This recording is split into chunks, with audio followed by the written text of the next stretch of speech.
I went to Europe. Anyone go to Europe recently? Yeah. Yeah? Where'd you go? I went to Ibiza. Thank you. Weird walk-in for you. You couldn't just shut the fuck up until you sat down, you piece of shit? What are you, some big celebrity? You gotta yell out everywhere you fucking go? I know, I asked this audience that was sitting here for my 10-minute set. I was killing, and then you walked in. They're like, what the fuck is he walking in? This is the funniest argument I've ever been in my entire life. By the way, I went to Greece afterwards. Oh, okay. Give it up for the fucking 1%, you piece of shit. I went to Greece, and I went to... Yeah, listen, I went to Europe alone.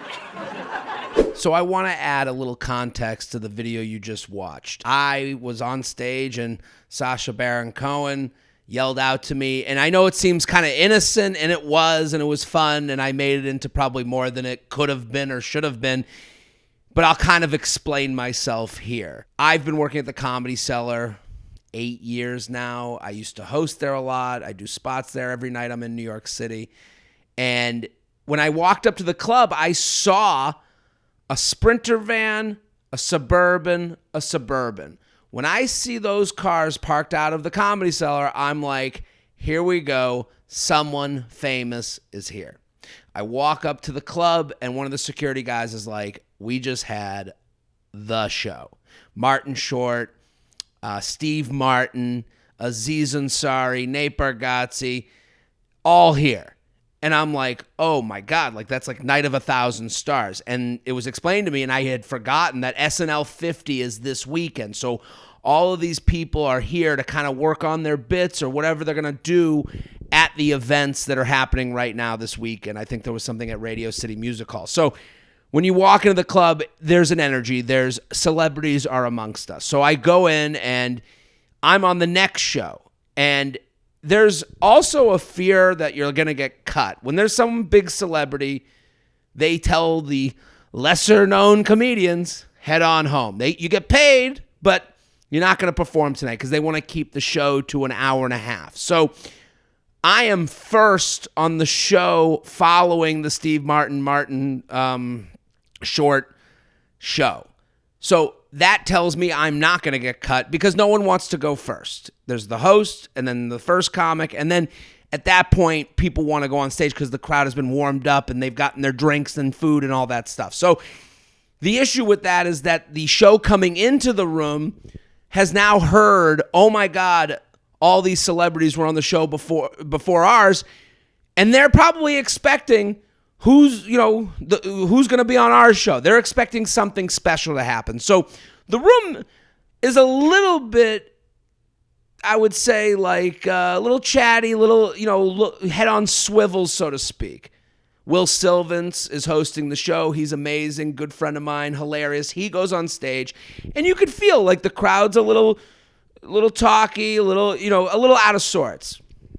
I'm waiting to go on. Will does his thing and does a great job. And then I go on stage and it still needs work. The crowd and that guy, I don't know, I'm taking you inside the mind of a comedian. You're like, okay, I need to get them on the same page as me. I need to get them in a little bit of a rhythm.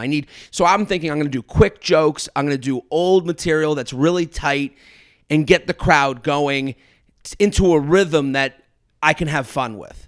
The first 5 minutes, a little disjointed, and finally, like 5 minutes in, I'm like, okay, the plane is in the air, we're out of the turbulence, and they felt like they were coming together. So I'm really happy with the set. I'm like, okay, we're good. I can now go into kind of some other material I've been working on. Aziz Ansari was going to go after me. When someone, a big celebrity, big comedian, big name goes on stage, sometimes there's other people upstairs, friends of theirs, that are going to come down and watch their set. And that was what was happening. I could see there's a big group of people. The Comedy Cellar, there's the stage, and then there's a door in front of the stage.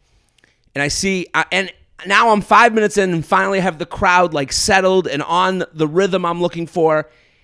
And this big group walks in to find a seat to watch Aziz, who's going after me. And this happens all the time. I understand this. I get it. And it's a little annoying. So, because you have this big group of probably 7 or 8 people that are kind of milling around and searching for a seat, and they're going to go stand in the corner, and they're in the middle of a showroom with the audience is a little bit distracted by them. I'm a little bit distracted by them. And at that point, I start bringing up this bit about going to Europe, and I'm like, has anyone gone to Europe? And I'm looking for new ways to get into this Europe story. So I was like, maybe tonight I'll ask a question, which probably shouldn't do. And I go, hey, has anyone been to Europe? I think that's what I said. And one of the people in this group of people standing and milling around in the middle of the show goes, I was just in Barcelona. And I'm annoyed because it's like, and I went back at them because I'm like, can you at least sit before you start like participating? You just walked in. You're not part of the group that we just got to a place that's like in the mood to like trust me to do this joke. Fuck off. And as I look back after I said it, you can see on the video, I realize I'm like, oh my God, that was Sacha Baron Cohen. And that was the point when I realized it. I was like, okay, let me see if I can just make fun of this guy, And that's the video you saw. And I did the rest of my set. It went fine. I came off stage. Sacha watched from the door. He said some nice things. And that was my night. So I just wanted to add kind of inside the mind of a comedian, a nobody. I mean, it went on TMZ.